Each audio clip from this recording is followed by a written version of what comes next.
Coming up, Kyle Larson talks high limit and gives us some schedule clues. Plus, we've got a number of driver and team moves to talk about and weekend results. Let's go.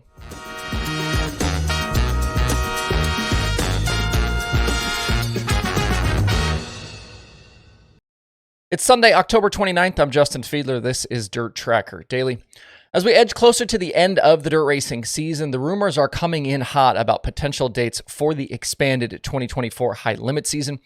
We've talked on this show about what it could look like and some expectations I have based on what we've heard from some friends around the industry. One of those elements that we've talked about here is the return of the midweek races, which obviously high limit was built on for 2023. And I've said before, I could envision a championship within a championship that allows Kyle Larson to stay involved and gives Flow Racing some content for during the week. On Saturday at Martinsville, Larson confirmed that the midweek shows will continue next season. After he qualified for Sunday's Cup race, he spoke to a number of reporters, and both Matt Weaver and Speed Sport had stories with his comments. Larson said, quote, "Whatever our full schedule ends up being, the priority of ours is we want to maintain the midweek races. The more midweek races we have, the more opportunity I have to race. And the viewership of the midweek stuff has been really good. That is a priority of ours, but it's difficult to put a schedule together and have it logically make sense for everybody," unquote.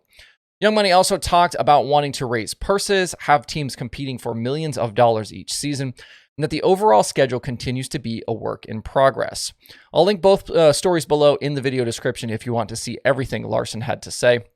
With the All-Star Circuit of Champions now under their control, and their control meaning obviously Brad and Kyle and the rest of the high limit folks, I think it's a safe assumption to make that the big All-Star shows will now fall under high limit. That could include things like the Race Rudine Foundation race, the winged portion of Four Crown at Eldora, and the two big races at Port Royal in the Tusky and the Weicker. We already know that the Dean Niddle Memorial that has closed out Ohio Sprint Speed Week at Portsmouth will be on the high limit schedule somewhere. Jeff Niddle posted about that on social media last week, and we talked about it on the show.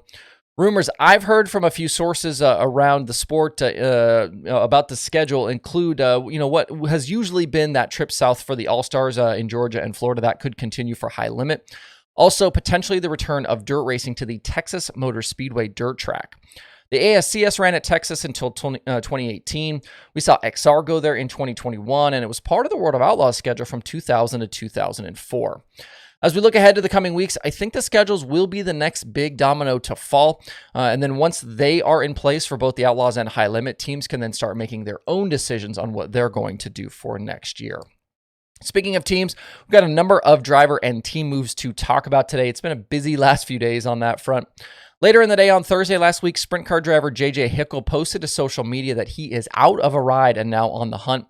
He'd started 2023 driving the Ceiling 97 out with the All-Stars, but partway through the season transitioned to the Home Pro Racing 50YR machine. But according to his post, that 50YR team is scaling back dramatically for next year, and now he's out. Hickle ended the season 6th in the final All-Star driver point standings, and in all of his combined 410 starts, had 2 wins, 7 top 5s, and 16 top 10s in 64 races. He also had a pair of 360 wins to go along with his 410 exploits. His 2 410 wins were in AFCS action at Fremont and a weekly show at Butler. His best All-Star run was a second at Atomic in June. I think Hickle is a guy that could be very solid in the right situation. We've seen him contend out with the ASCS for a championship as well. In Central Pennsylvania, we've seen a pair of recent changes. First, Dylan Norris is looking for a new ride as he found out recently that Scott Gobrecht is shutting down his sprint car program completely.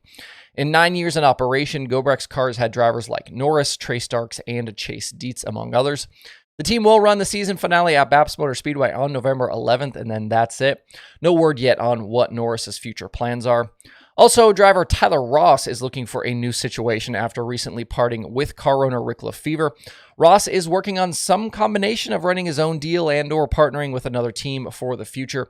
He had 23 top 10s this season in 45 starts and won the non-winners race back on Friday at Bridgeport. Jeremy Elliott has more on Ross's situation over at SprintCarUnlimited.com. And some good news, Hunter Schuerenberg has a winged ride for a few race nights coming up. He'll join Alex Bowman Racing and the Ally 55 team for the Tuesday night 410 show at Cherokee Speedway, before then continuing with the deal at Charlotte for World Finals. The ABR team was pretty quiet during the second half of the season. I don't believe they've been out since the Jackson Nationals in August. Schuerenberg has a pair of 410 wins this season, including an IRA show at 34 Raceway, and he had an All-Star win at Jacksonville. He started the year with the Vermeer 55, but after losing that deal, he's run with Kevin Newton. He ran the Swindell Speed Lab car. He actually made the Knoxville Nationals main event in that one, and then most recently with the Zemco car in Central Pennsylvania. He did run a high-limit show with ABR earlier this year, picking up a 9th place finish at Grandview. And elsewhere in open wheel racing, not sprint cars, but midgets, Chase McDermand announced he's parted with Mounce Stout Motorsports after 2 seasons together.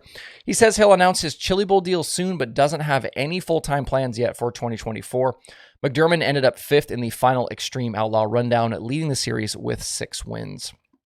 Looking at some weekend results, Corey Day dominated the NARC feature at Kern County, taking over the lead from pole sitter Cole Macedo on lap 3 and never looking back in that one.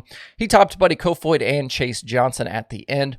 With championship rivals Justin Sanders and Dominic Selzy finishing down the order, Day will take a sizable lead in the standings to the final race at Stockton that is coming up this weekend. At Georgetown Speedway, Anthony Perego bagged the small block win on Friday at the Mid-Atlantic Championship. Last night, it was Danny Buck topping Ryan Godown and South Region champion Matt Shepard for the victory. Short Track Super Series at North Region will close out November 10th at the Orange County Fair Speedway. Bridgeport Speedway had their Sprint-toberfest weekend at 4 sprint cars. Last night, it was Kyle Reinhardt leading flag to flag in the Winged 410 main event. Danny Dietrich and Justin Peck joined him on the night's podium. Anthony Macri was there in the 39M, but finished out of the race after getting involved in an early incident with Paulie Colagiovanni. That was while running inside the top 5. Alex Bright won the USAC East Coast feature, and Briggs Danner was crowned the 2023 USAC East Coast Sprint Car champion. Kaylee Bryson made her super late model debut over the weekend in unsanctioned action at the Thunderbird Speedway in Oklahoma. That Friday feature was won by Billy Moyer Sr. over Logan Martin and Jeff Roth.